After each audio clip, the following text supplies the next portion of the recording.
Mi nombre es Elena Vargas. Tengo 38 años y, hasta hace muy poco, pensaba que mi mayor habilidad era escribir código que podía predecir el movimiento de contenedores a través de los océanos. Estaba equivocada. Mi verdadera habilidad, al parecer, era la paciencia. Una paciencia casi sobrehumana. La música se detuvo. El murmullo alegre de 30 personas celebrando el cumpleaños número 65 de mi suegra, Lourdes, se desvaneció en un silencio incómodo. Damián, mi esposo desde hacía 5 años, estaba de pie junto a la mesa principal, golpeando suavemente una copa de vino con un tenedor. Su sonrisa era la de un anfitrión en control total, la de un hombre a punto de dar el discurso de su vida. Estábamos en el jardín de nuestra casa en San Pedro Garza García, un suburbio de Monterrey. O, para ser más precisos, la casa que yo había comprado y pagado en su totalidad 2 años antes de que él entrara en mi vida. El aire olía a jazmín y a la cochinita pibil que se había servido. Las luces de hadas parpadeaban entre los árboles, creando un ambiente mágico que era una mentira total. Familia, amigos, comenzó Damián, su voz resonando con una confianza que siempre me había parecido más ensayada que real. Gracias por estar aquí para celebrar a la mujer más importante de mi vida, mi madre. Lourdes, sentada a su lado, le lanzó una mirada de adoración pura. Para ella, Damián no era un hombre de 40 años que vivía del trabajo de su esposa, era un genio incomprendido, un rey esperando su trono. Y yo, al parecer, era el dragón que se sentaba sobre su tesoro. En noches como esta, continuó, paseando la mirada por los invitados antes de fijarla en mí, uno reflexiona sobre la vida, sobre los sacrificios. Sentí un nudo de hielo formarse en mi estómago. Conocía ese tono. Era el preludio de una de sus actuaciones. Y yo, amigos míos, he sacrificado mucho. Se movió hacia mí, y de una elegante carpeta de cuero que estaba a sus pies, sacó un fajo de papeles. Lo dejó caer sobre la mesa, justo al lado de mi plato de pastel a medio comer. El sonido fue sutil, pero en el silencio del jardín, pareció un trueno. Elena, mi amor, dijo, y la palabra amor sonó como un insulto. Creo que es momento de ser honesto sobre nuestro futuro. He puesto mis sueños en pausa por tu carrera durante demasiado tiempo. Es hora de reequilibrar la balanza. Los papeles estaban perfectamente alineados. En la parte superior, en negrita, se leía, acuerdo de disolución matrimonial y cesión de bienes. Miré a Lourdes, y en su rostro vi un atisbo de triunfo. Ella lo sabía. Esto era un golpe de estado planeado. La fiesta no era una celebración, era una emboscada. ¿Qué es esto, Damián?, pregunté, mi voz apenas un susurro. Es nuestro futuro, respondió él, ahora sin la falsa calidez. Su voz era fría y dura. Exige lo que es justo. La casa. Después de todo, yo la he convertido en un hogar mientras tú estabas encerrada con tus computadoras. Y el 50% de tu empresa, Analytica Logistics. Mi asesoramiento estratégico ha sido invaluable, y lo sabes. Un murmullo recorrió a los invitados. Pude ver a sus amigos asintiendo con la cabeza, como si sus palabras fueran la más pura verdad. Mi familia, que consistía en mi hermano menor, Gael, me miraba con horror. No voy a firmar esto, dije, mi voz temblando a pesar de mis esfuerzos. La sonrisa de Damián se convirtió en una mueca de desprecio. Se inclinó, su rostro a centímetros del mío, su aliento olía a vino caro, el que yo había comprado. Y entonces, pronunció las palabras que habían estado ensayando en su mente durante semanas. Firma o lárgate de mi casa. El mundo se detuvo. Las luces de hadas, el olor a jazmín, las caras de los invitados, todo se desvaneció. Solo quedaba su cara, contorsionada por una arrogancia tan profunda que era casi una caricatura. Mi casa. Había dicho mi casa. Un silencio sepulcral cayó sobre el jardín. Pude sentir 30 pares de ojos fijos en mí, esperando mi colapso, mis lágrimas, mi plicas. Esperando que luchara y creara una escena. Pero en lugar de eso, una extraña calma se apoderó de mí. La paciencia. Años de tragarme sus mentiras, de financiar sus fracasos, de minimizar mis éxitos para no herir su frágil ego. Todo eso había estado construyendo este momento. Lentamente, tomé el bolígrafo que él había colocado convenientemente junto a los papeles. Mis manos, que momentos antes temblaban, ahora estaban firmes. Miré el documento. Era una broma legal, llena de cláusulas que ningún abogado competente aprobaría. Pero eso no importaba. Miré a Damián a los ojos. Vi su victoria anticipada, su desprecio por mi debilidad. Y firmé. Página tras página. Mi nombre, Elena Vargas, fluyó en una caligrafía perfecta. Cuando terminé, cerré el bolígrafo con un clic audible. Luego, con la misma calma deliberada, me quité las llaves de la casa del llavero. Las puse sobre los papeles firmados. El metal produjo un sonido final y definitivo. Me levanté. Gracias por la fiesta, Lourdes, dije, mi voz clara y firme, cortando el silencio. Que cumplas muchos más.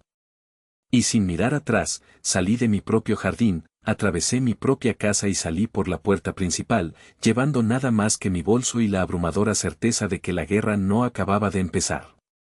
Acababa de terminar. El aire acondicionado del hotel era un siseo constante, un ruido blanco que hacía poco por acallar el estruendo de recuerdos en mi cabeza. La suite del Westin en el centro de Monterrey era impersonal y lujosa, un santuario neutral lejos de la casa que ya no sentía mía. Dejé mi bolso en la cama y me acerqué a la ventana panorámica. Las luces de la ciudad se extendían como un circuito electrónico, un sistema lógico y predecible. Mi mundo. Un mundo que Damián nunca entendió. ¿Cómo había llegado a esto? La respuesta no estaba en la traición de esta noche, sino en el museo de promesas rotas que había construido, ladrillo a ladrillo, durante 5 años. Mi mente, entrenada para encontrar patrones, comenzó a conectar los puntos. El primer ladrillo se había colocado apenas 6 meses después de nuestra boda. Damián me presentó su visión, una marca de tequila artesanal de ultra lujo. Recuerdo su pasión, sus ojos brillando mientras describía las botellas sopladas a mano y los agaves orgánicos de las tierras altas de Jalisco. Me mostró un plan de negocios brillante, lleno de proyecciones financieras y estrategias de marketing. Parecía infalible. Solo necesito $1 millón para el capital inicial, Elena, me dijo. Es una inversión segura. En 2 años, te devolveré el doble. Creí en él. O quizás, quería creer. Transferí el dinero desde mi cuenta personal. 2 semanas después, las fotos comenzaron a aparecer en su Instagram. Él, en un resort de 5 estrellas en Tulum, rodeado de modelos, sosteniendo botellas de champán. El pie de foto decía, @Boss Life _investigación de mercado. Cuando lo confronté, se rió. ¿Qué? ¿Esperabas que hiciera negocios en una oficina aburrida? Esto es networking, Elena. Estás demasiado metida en tu mundo de ceros y unos para entender cómo funciona el mundo real. El $1 millón nunca regresó. El tequila Don Damián nunca pasó de ser una etiqueta que diseñó en su laptop. El segundo ladrillo fue más sutil, pero más doloroso. Hace 3 años, Damián ganó el premio local Joven Emprendedor del Año de la Cámara de Comercio de Monterrey. Nuestra casa se llenó de flores y felicitaciones. Lourdes lloró de orgullo. Siempre supe que mi hijo era un genio, repetía a quien quisiera escucharla. Damián se pavoneaba, aceptando las alabanzas como si fueran oxígeno. Esa noche, cuando todos se fueron, yo me quedé en mi oficina hasta tarde. Abrí un archivo encriptado en mi servidor personal. Allí estaba, plan de optimización logística para cervecerías artesanales, cliente, Cervecería Regia. Fecha de creación, 2018. 2 años antes del genial plan de negocios de Damián. Era mi trabajo. Un proyecto que había desarrollado para un cliente que finalmente no se concretó. Damián lo había encontrado en mi computadora, había cambiado los nombres, añadido un par de gráficos llamativos y lo había presentado como suyo. Lo vi esa noche, dormido en nuestra cama, con el trofeo de plástico barato en su mesita de noche. Podría haberlo despertado. Podría haberlo destruido. Pero no lo hice. ¿Por qué? Porque estaba cansada. Porque una confrontación habría significado un drama interminable, acusaciones de que yo estaba celosa de su éxito, de que quería sabotearlo. Así que me tragué el veneno y me quedé callada. Elegí la paz tóxica sobre la guerra justa. Ese fue mi error. Y esa noche, en la fiesta de su madre, estaba pagando el precio. El tercer ladrillo fue la propia Lourdes. Recuerdo una tarde, hace aproximadamente un año. Estaba en una llamada crucial, cerrando los detalles finales de un contrato de 7 cifras, cuando ella entró a mi oficina sin tocar. Se sentó en el sillón de cuero y esperó, suspirando ruidosamente hasta que colgué. Elenita, comenzó con esa dulzura empalagosa que usaba como arma. Te veo tan estresada, tan consumida por este trabajito tuyo. La forma en que dijo trabajito hizo que mi título en ingeniería de software y mis 15 años de experiencia se sintieran como un hobby de adolescente. Un hombre como mi Damián, continuó, ajustándose el chal, es un pura sangre. Necesita correr, necesita ser inspirado. No necesita una esposa que compita con él, necesita una musa. Me quedé sin palabras. Ella me estaba diciendo, con la mayor de las sonrisas, que mi ambición era un obstáculo para la grandeza imaginaria de su hijo. Que mi propósito en la vida debería ser convertirme en el combustible para su cohete de sueños, un cohete que nunca despegaba. Él tiene tantas ideas maravillosas, suspiró. Si tan solo tuviera el apoyo adecuado en casa. Esa fue la narrativa que construyeron juntos, Damián, el visionario reprimido, y Elena, la esposa fría y adicta al trabajo. Una mentira tan repetida que, a veces, casi me hacía dudar de mi propia realidad. Mientras estaba de pie junto a la ventana del hotel, el recuerdo de esas conversaciones se sentía como ácido. No era solo la traición de Damián, era el sistema de apoyo que la había permitido. La ceguera deliberada de su madre, los aplausos vacíos de sus amigos parásitos. Todos habían participado en la construcción de su pedestal de mentiras. Pero ellos no sabían de la fortaleza. La que construí no con ladrillos y cemento, sino con cláusulas y estatutos legales. Mi mente saltó a otro recuerdo, uno que Damián no conocía. Hace 7 años, mucho antes de Damián, estaba sentada en una sala de juntas de cristal. Frente a una mujer de unos 50 años con una mirada tan afilada que parecía capaz de encontrar errores en el código fuente de la realidad. Era la licenciada Jimena Herrera, la mejor abogada corporativa de Monterrey. Acababa de conseguir mi primer gran contrato, y estaba aterrorizada. Tu algoritmo es brillante, Elena, me dijo, después de revisar mi plan de negocios. Es tu activo principal. No es el software en sí, es la lógica detrás de él. Y necesitas protegerlo como una leona protege a sus cachorros. Ese día, seguimos su consejo. Creamos una estructura legal blindada. Primero, Analytica Logistics S.A.D.C.B., la empresa operativa. Pero encima de eso, creamos el fideicomiso Vargas Analytica. Un fideicomiso irrevocable. Todo mi trabajo, mis algoritmos, las patentes, y lo más importante, el 100% de las acciones de la empresa, fueron transferidos al fideicomiso. Yo era la fideicomisaria principal y la beneficiaria, pero legalmente, la empresa no me pertenecía a mí, Elena Vargas, la persona. Le pertenecía al fideicomiso. Cuando compré la casa, 2 años después, no la compré a mi nombre. Usé fondos distribuidos por el fideicomiso para comprarla a nombre del fideicomiso. Era un activo del fideicomiso, no un bien personal. Damián nunca se molestó en entender los detalles. Para él, los papeles eran aburridos. Veía la casa, el coche, el dinero, pero nunca vio la arquitectura invisible que lo sostenía todo. Una arquitectura que yo había diseñado. Una escena fugaz cruzó mi mente. Hace apenas un mes, estaba en una videollamada con ejecutivos en Hamburgo.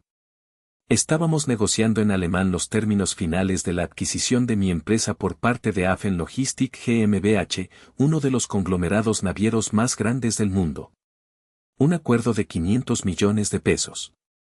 Damián había entrado en la oficina. Hey, ¿todo bien?, había preguntado. Rápidamente cambié al español. Nada, amor, solo problemas técnicos con unos clientes alemanes quisquillosos. Él había puesto los ojos en blanco y se había ido.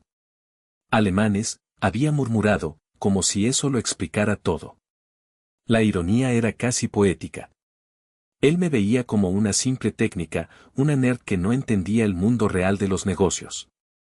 Pero mientras él soñaba con vender tequila, yo estaba vendiendo mi empresa por una suma que su cerebro ni siquiera podía procesar. Y lo mejor de todo, gracias a un estricto acuerdo de confidencialidad, nadie lo sabía. La calma que sentí en el jardín no era resignación. Era la serenidad de un ingeniero que observa cómo una serie de eventos, cuidadosamente calculados, se ponen en marcha. La firma en ese papel no fue una rendición. Fue la autorización final. Fue el momento en que pulsé Enter.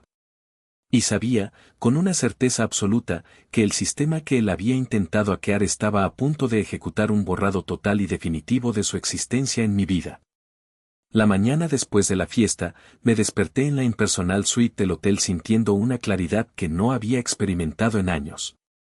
No había tristeza, no había ira, solo el zumbido silencioso de un plan en movimiento. Me preparé una taza de café, me senté en el escritorio frente a la ventana y abrí mi laptop. Era hora de comprobar el estado del sistema. El primer indicio de que la secuencia había comenzado llegó en forma de un correo electrónico de mi contador a las 8:15 de la mañana. El asunto era simple, informe de seguridad. Lo abrí. El informe detallaba una serie de intentos de acceso no autorizado a los servidores financieros de Analytica Logistics durante la última semana, todos originados desde la dirección IP de mi casa.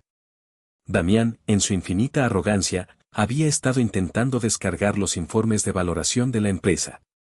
Probablemente quería tener una cifra concreta para presentarle a su abogado y a sus futuros inversores. Este correo era la pieza que había desencadenado todo. No fue su pereza, ni sus mentiras sobre el tequila, ni siquiera el premio robado. Fue esto. El momento en que cruzó la línea de ser un soñador parásito a convertirse en un ladrón activo. Fue el momento en que mi paciencia, ese vasto océano, finalmente se congeló.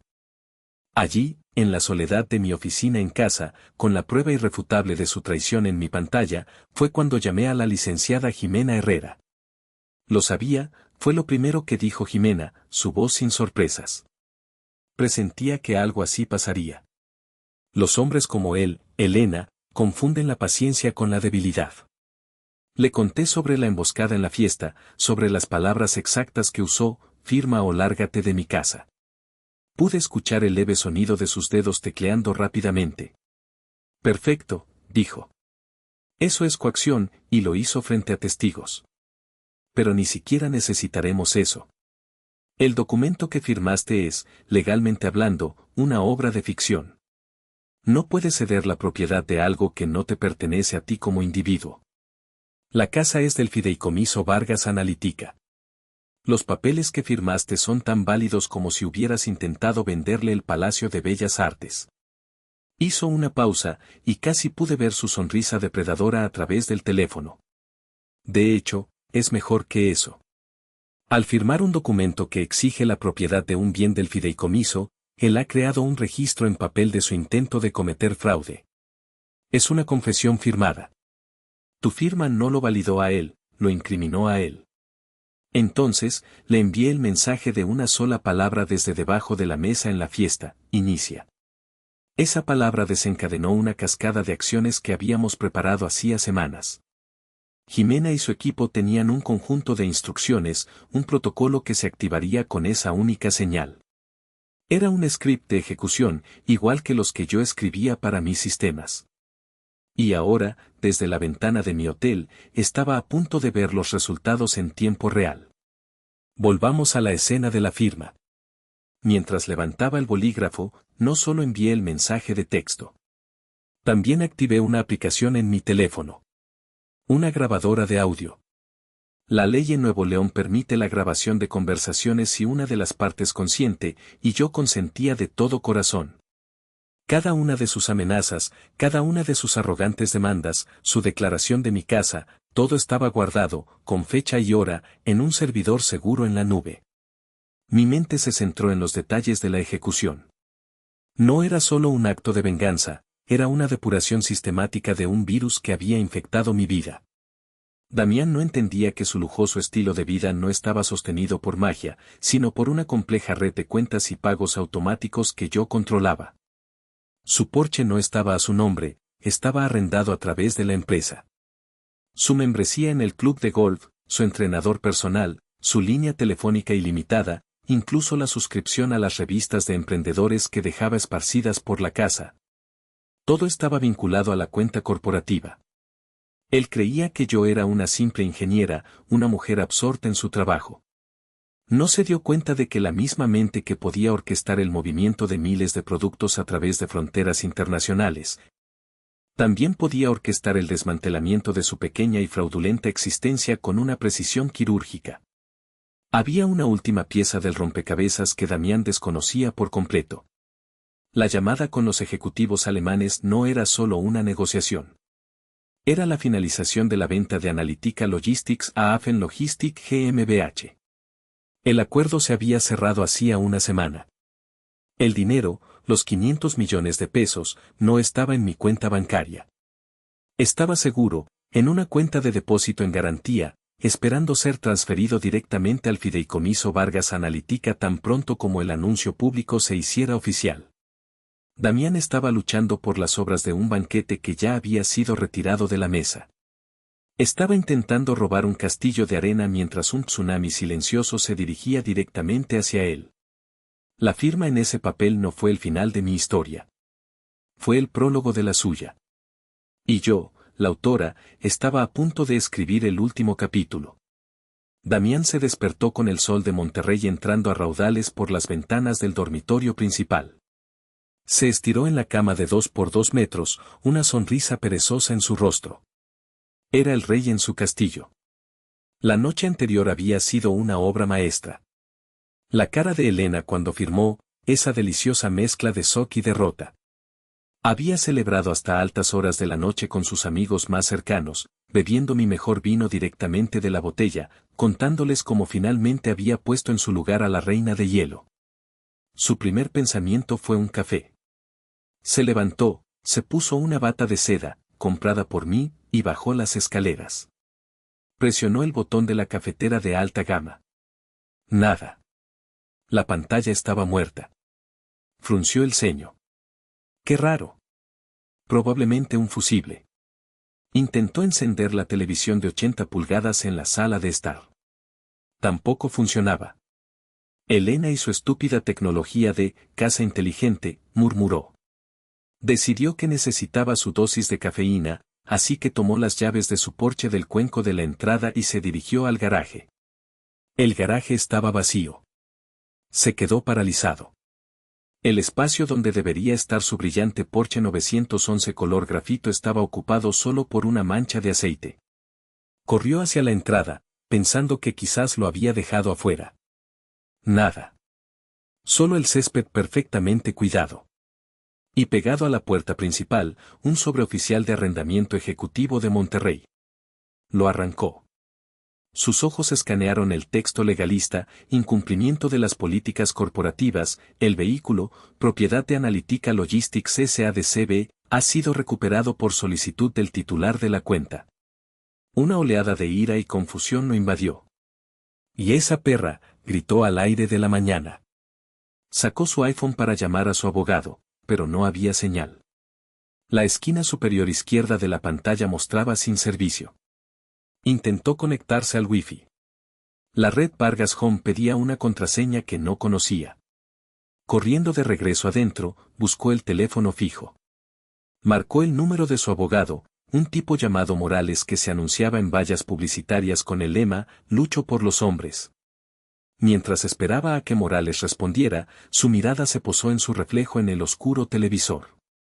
Vio a un hombre en una bata de seda, descalzo en una casa que de repente se sentía ajena y hostil. En ese mismo momento, yo estaba en mi suite de hotel, con una segunda taza de café, monitoreando todo en mi laptop. El panel de control de mi casa inteligente mostraba que la energía de ciertos enchufes había sido cortada remotamente. El sistema de seguridad me había notificado de la apertura de la puerta del garaje. Y mi sistema de gestión de telecomunicaciones corporativas confirmaba que la línea de Damián había sido suspendida a las 8 de la mañana en punto. Todo funcionaba según lo diseñado. El siguiente paso del protocolo estaba en manos de la licenciada Herrera. A las 8:30 de la mañana, su asistente envió un correo electrónico certificado al licenciado Morales.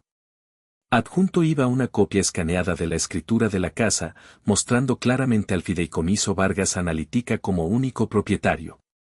También se adjuntaba una copia del acta constitutiva del fideicomiso, con fecha de 3 años antes de mi matrimonio.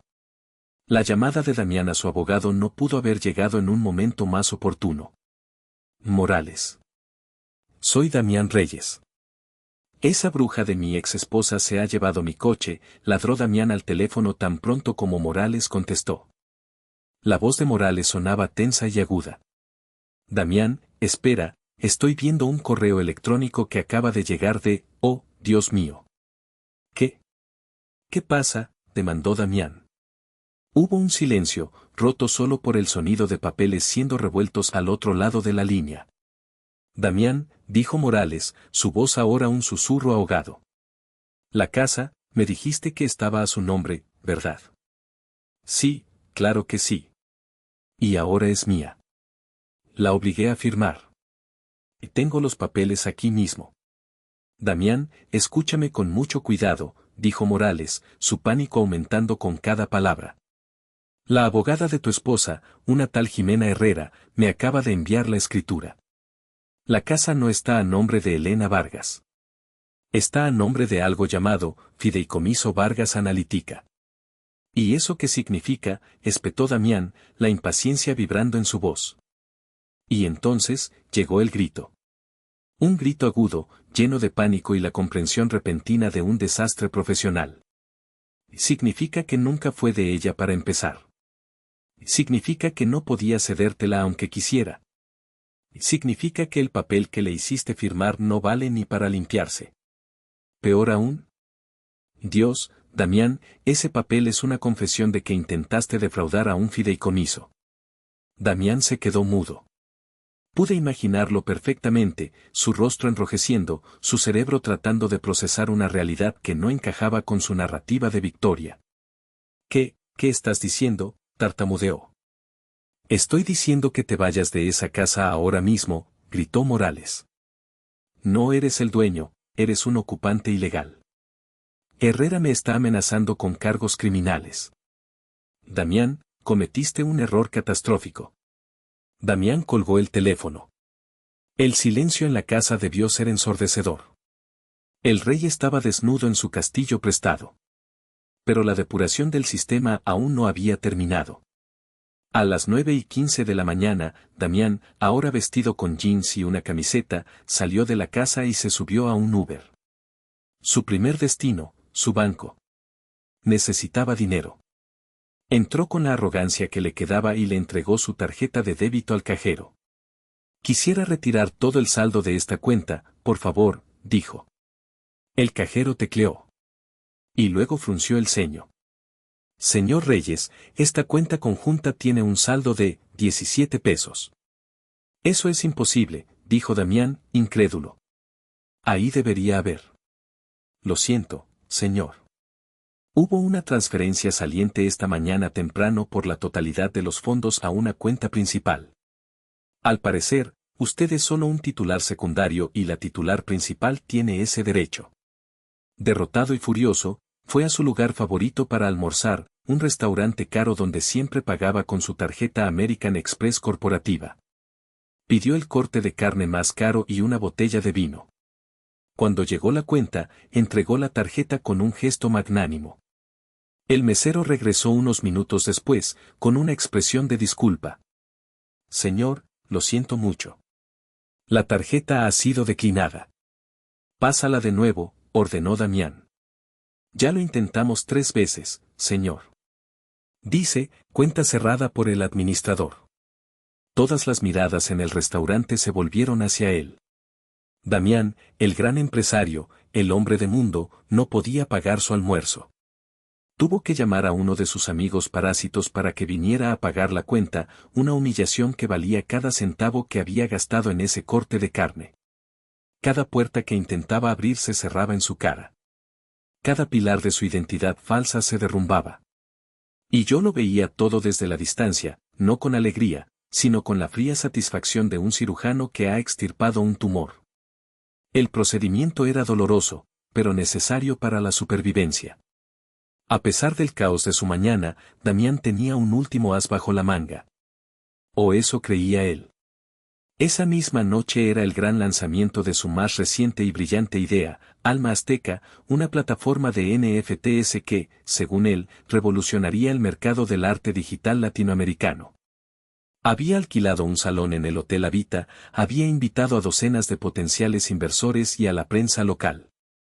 Era su oportunidad de demostrarle al mundo, y a mí, que no me necesitaba, que su genio era real. Había financiado el evento, por supuesto, con una de las últimas tarjetas de crédito a mi nombre que aún no había sido cancelada, un descuido deliberado por mi parte. Quería que tuviera su escenario. Quería que la caída fuera pública.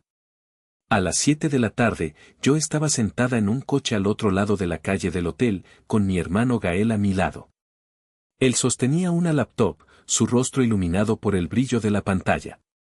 Gael era un diseñador gráfico y un genio de la informática a su manera. Había sido mi aliado silencioso durante años, observando el trato de Damián con una creciente repugnancia. ¿Estás segura de esto, Elena?, preguntó, su voz suave. Va a ser brutal. Él eligió el campo de batalla, Gael. Yo solo estoy eligiendo las armas, respondí, mi mirada fija en la entrada del hotel. Dentro, Damián estaba en su elemento. Vestido con un traje a medida, pagado por mí, estrechaba manos, sonreía para las cámaras y hablaba con una convicción hipnótica sobre la disrupción del blockchain y el empoderamiento de los artistas digitales. Sus amigos lo rodeaban, asintiendo con la cabeza a cada una de sus palabras vacías. Lourdes, su madre, estaba en primera fila, radiante de orgullo. A las 8 en punto, las luces se atenuaron. Damián subió al escenario, bañado por la luz de un reflector. Detrás de él, una pantalla gigante mostraba el logo de Alma Azteca. Damas y caballeros, comenzó, su voz amplificada por los altavoces. Lo que están a punto de ver no es solo una empresa. Es un movimiento. Es el futuro del arte. En el coche, le di a Gael una simple inclinación de cabeza. Ahora, le dije. Los dedos de Gael volaron sobre el teclado. Había pasado la tarde encontrando una vulnerabilidad en la red Wi-Fi del hotel. Ahora, con unos pocos comandos, tomó el control del proyector de forma remota. En la pantalla detrás de Damián, el logo de Alma Azteca parpadeó y desapareció. Fue reemplazado por un documento PDF. La audiencia guardó silencio, confundida. Damián se giró, su sonrisa vaciló. El documento era su plan de negocios premiado para la plataforma de NFTs. Pero al lado, apareció otro documento. El título era inconfundible, Plan de optimización logística para cervecerías artesanales. Y en la esquina inferior, en letra pequeña pero clara, se leía, autor, Elena Vargas. Fecha de creación, 14 de junio de 2018. Gael sincronizó el desplazamiento de ambos documentos. Eran idénticos. Párrafo por párrafo. Gráfico por gráfico. El plagio era tan descarado que provocó un jadeo colectivo en la sala. Damián se quedó paralizado, su rostro drenado de todo color. Intentó decir algo, pero la siguiente imagen apareció en la pantalla. Era un extracto bancario de la tarjeta American Express corporativa. Gael había resaltado docenas de cargos. Hotel Nizuc, Cancún, 120,000 pesos mexicanos. Boutique Frolex, Mazarik, 250,000 pesos mexicanos. Club de Yates de Acapulco, 85,000 pesos mexicanos. Y al lado de cada cargo, una captura de pantalla del Instagram de Damián de la misma fecha, con hashtags como almohadilla investigación de mercado y almohadilla networking. La mentira estaba expuesta en alta definición. El murmullo en la sala se convirtió en un clamor. La gente sacaba sus teléfonos, grabando. Damián miraba desesperadamente hacia el técnico de sonido, pero el joven estaba tan fascinado como el resto de la audiencia. Y entonces, llegó el golpe de gracia. La pantalla se volvió negra por un segundo, y luego apareció una imagen nítida. Era la portada del documento que Damián me había obligado a firmar la noche anterior. Y sobre ella, en letras rojas gigantes que parecían gotear como sangre, Gael había superpuesto las palabras. Evidencia de intento de fraude contra fideicomiso. Delito federal. El silencio que siguió fue absoluto, pesado y sofocante. Damián se quedó allí, de pie en el escenario, bajo la luz del reflector, expuesto no como un genio, sino como un fraude, un ladrón y un tonto. Pude ver el sudor brillando en su frente. Su boca se abría y cerraba, pero no salía ningún sonido. Lourdes, su madre, se levantó de su asiento y salió corriendo del salón, con el rostro cubierto por las manos. Los inversores potenciales comenzaron a levantarse y a dirigirse a la salida, sacudiendo la cabeza con disgusto. Los periodistas olían sangre y se agolpaban cerca del escenario. Damián finalmente reaccionó. Se tambaleó hacia atrás, tropezó con un cable y cayó al suelo del escenario. El hombre que se creía un rey había sido destronado en su propia coronación. En el coche, no sentí euforia. Solo un vacío profundo y limpio. La cirugía había terminado. Gael cerró su laptop. Se acabó, dijo suavemente. Sí, respondí, encendiendo el motor del coche. Ahora empieza lo mío. No miré hacia atrás. Conduje hacia la noche de Monterrey, hacia una casa que ahora estaba verdaderamente en silencio, verdaderamente en paz, verdaderamente mía. Los 2 días siguientes fueron un borrón de logística silenciosa. La humillación pública de Damián había sido tan completa que no hubo resistencia. La licenciada Herrera coordinó todo. Un equipo de mudanzas profesional, supervisado por un guardia de seguridad contratado por mi abogada, llegó a la casa. Recibí un mensaje de texto de Gael, que estaba observando desde la distancia. Es patético, Elena. Están discutiendo sobre quién se queda con la licuadora. La mudanza fue rápida. Las pertenencias reales de Damián apenas llenaban una pequeña camioneta, ropa, sus consolas de videojuegos, cajas de suplementos de proteínas y una colección de libros de autoayuda que claramente nunca había leído. Lourdes estaba allí, su rostro una máscara de resentimiento. Según Gael, intentó llevarse un jarrón de plata, pero el guardia de seguridad, con una calma inexpresiva, consultó un inventario fotográfico en su tablet y le informó que el jarrón era un activo del fideicomiso. Cuando el camión se fue, llevándose los últimos vestigios de mi matrimonio, sentí como si la casa exhalara por primera vez en 5 años. Esa tarde, regresé. El silencio era lo primero que noté. No había música a todo volumen, ni el sonido de explosiones de un videojuego. Solo la paz. Caminé por cada habitación. El aire se sentía más ligero. Mi primer acto fue abrir todas las ventanas, dejando que la brisa de la tarde limpiara el último rastro de su presencia. Luego, fui a mi oficina. Me senté en mi silla, la que él había intentado reclamar como suya, y encendí mi computadora. Había un correo electrónico esperando. El asunto era, anuncio oficial. Era de Afen Logistic GmbH, adjunto venía el comunicado de prensa que se publicaría en el Financial Times y en todos los principales medios de negocios del mundo a la mañana siguiente. Afen Logistic GmbH se complace en anunciar la adquisición estratégica de Analytica Logistics, la innovadora firma de software con sede en Monterrey. En un acuerdo valorado en aproximadamente 500 millones de pesos, 25 millones de dólares. Leí las palabras, pero no sentí el torrente de orgullo que habría esperado. En cambio, sentí una profunda sensación de cierre. Esto era por lo que había trabajado. Esto era lo que había construido. Y lo había protegido. Reenvié el correo electrónico a Gael con un simple mensaje: ahora sí, tenemos algo que celebrar. Su respuesta fue instantánea: estoy llevando el champán. Del bueno. Esa noche, nos sentamos en mi jardín, el mismo lugar de la emboscada. Pero en lugar de tensión, había risas. Bebimos champán directamente de la botella, brindando no por la caída de Damián, sino por mi futuro. En las semanas que siguieron, reconstruí mi espacio. El gimnasio de Damián en el garaje fue desmantelado y reemplazado por estanterías de madera oscura para mi biblioteca. Su cueva de hombre se convirtió en un estudio de yoga y meditación. Pinté las paredes, compré muebles nuevos, y lentamente, la casa dejó de ser un escenario de recuerdos dolorosos y se convirtió en un reflejo de mí. Nunca volví a saber de Damián directamente.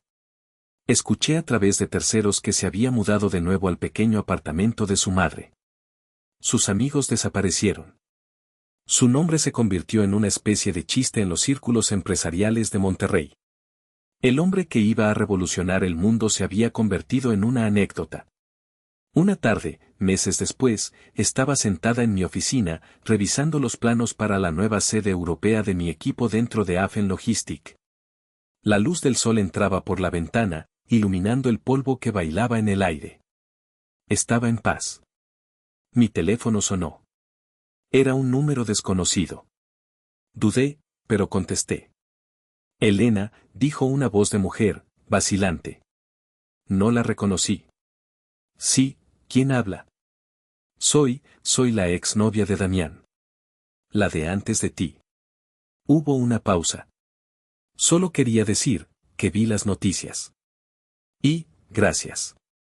Me hiciste sentir que no estaba loca después de todos estos años. Y colgó. Me quedé mirando el teléfono, y por primera vez, una sonrisa genuina, no de victoria, sino de solidaridad, se dibujó en mi rostro. Miré por la ventana hacia mi jardín, hacia un futuro que ahora era ilimitado, un lienzo en blanco que era completamente mío. Y me hice una pregunta, no para mí, sino para el universo, para cualquiera que estuviera escuchando.